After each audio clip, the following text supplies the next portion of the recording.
10वीं जमात के नतायज में government high school Avanti Kashmir में ज़ेर तालीम हादिया रफ़ीक ने 500 में से 491 नंबरात हासिल करके इदारे और अपने इलाके का नाम रोशन किया। टीटीवी न्यूज़ के साथ बात करते हुए तालिबा ने बताया कि इस कामयाबी के पीछे इनकी मेहनत के साथ साथ इनके असातिज़ा और वालिदैन की मेहनत भी शामिल है। उन्होंने कहा कि वो मुस्तकबिल में सिविल सर्विस का इम्तिहान पास करके अवाम की खिदमत करना चाहती है।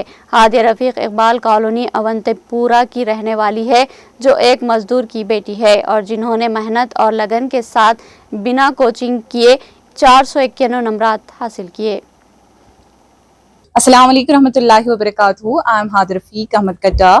I am studying in Government High School Avantipora. As you have already mentioned that I have got 491 marks out of 500. This is the biggest achievement of our school because I am belonging from a government school.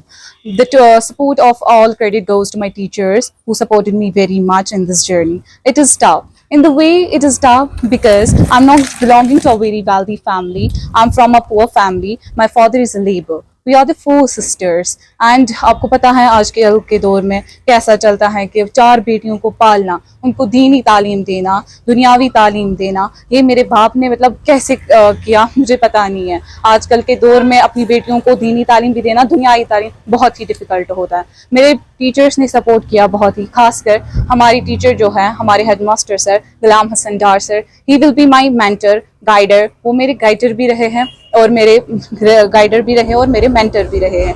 और Khan याशिक Hasan sir, उन्होंने farewell के दिन ही कहा था कि बेटा आपको वो करके दिखाना है जिससे हम प्राउड फील करें। सो मुझे लगता है कि आज मैंने उनको प्राउड फील करवाया है by attaining 491 marks in board examinations. आप जानते हैं कि अल्लाह के हाथ में तो सब कुछ है, अल्लाह सुब्हाना व तआला के हाथ में सब कुछ है। हमारा बस यही है कि हमें मेहनत करनी है और ब्लेसिंग्स लेनी है टीचर्स की। According to my aims, I would like to go towards civil services, I think. Yes, sir.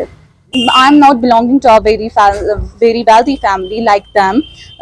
I attained 491 marks. This is the biggest achievement for whole government schools. I suggested them to do hard work, remain consistent, and inshallah, you will achieve that thing which is out of imagination from the common people's mind.